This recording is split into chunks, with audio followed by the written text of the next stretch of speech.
En la historia de las ideologías políticas, es el socialismo el que, a pesar de sus innumerables fracasos históricos, sigue siendo hoy en la actualidad una ideología atractiva para distintas sociedades en el mundo. ¿Cómo ha podido sobrevivir a su propio fracaso este recetario de ideas que han empobrecido y destruido naciones, que ha aplicado sus criterios por la fuerza y que muchas veces ha utilizado la revolución armada y violenta para cumplir sus objetivos políticos e históricos? Esta sobrevivencia histórica se debe sobre todo al sostenido trabajo de élites intelectuales que, mediante el entramado educativo y la legislación política una vez estando en el poder, han sabido sostener el atractivo intelectual, valga la redundancia, de ideas nocivas como la justicia social, la igualdad, la redistribución de la renta y, por supuesto, la destrucción de la propiedad privada.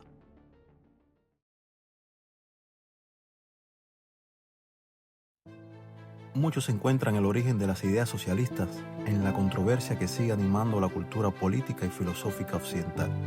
es decir, aquella que se da entre el idealismo ético y el realismo utilitario, que tienen en Platón y Aristóteles su origen, sobre todo en Platón, que consideraba que virtud y propiedad eran incompatibles.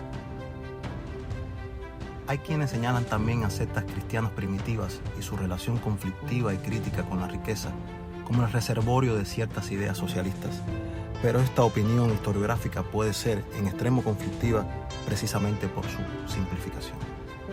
En la literatura utópica podemos ir encontrando ya de manera más sistemática ciertas ideas que van proponiendo un tipo de sociedad igualitarista,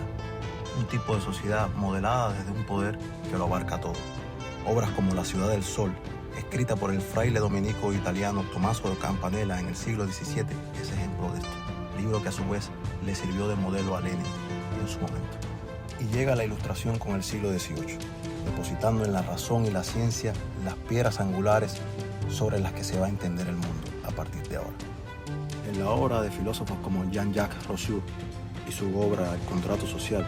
o conceptos también del propio filósofo como voluntad general, se van a crear las bases conceptuales y el nuevo marco epistemológico del cual va a emerger la Revolución Francesa, el gran acontecimiento político que va a marcar la modernidad de Occidente y del cual van a beber futuros socialismos para ejecutar su sociedad desde cero. Lo que antes era una utopía, ahora la razón lo podía construir. La razón, que ya no es un medio para conocer el orden creado, sino para crear el orden de las cosas, es la que le va a dar la autoridad a intelectuales y legisladores para crear desde cero sus sociedades idílicas, aunque para esto tengan que utilizar la fuerza. Y de estas ideas surgidas de la Ilustración y conformadas políticamente en la Revolución Francesa, aparecen movimientos que ya se pueden definir como socialistas, tal cual la Conspiración de los Iguales, liderada por François Babeuf, o el Manifiesto de los Iguales, escrito por Sylvain Maréchal, o los criterios de Saint-Simon acerca de los bienes compartidos y la igualdad social,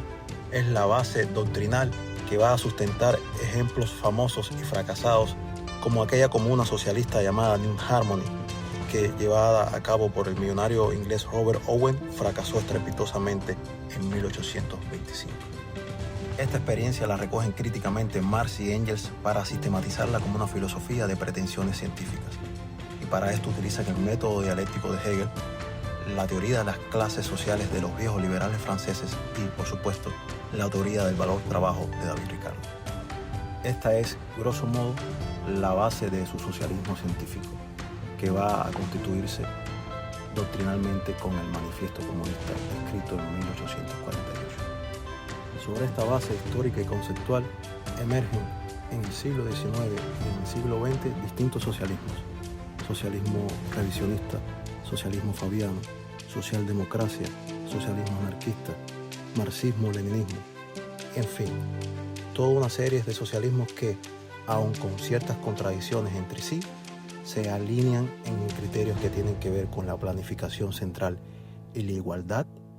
una misma pretensión ideológica. El socialismo es una filosofía política con un cuerpo ideológico y doctrinal bien definido. Por eso termina implantando sus criterios económicos por la fuerza, porque para el socialismo lo importante no son los medios, sino los fines. Estos son alcanzar la igualdad social por la fuerza y mediante los mecanismos represivos del Estado, destruyendo con esto la transmisión espontánea de la información económica real que tienen los precios su indicador principal, y también el intercambio voluntario entre las partes, destruyendo la propiedad privada y arrinconando a los productores más eficientes para que todos seamos iguales de pobres.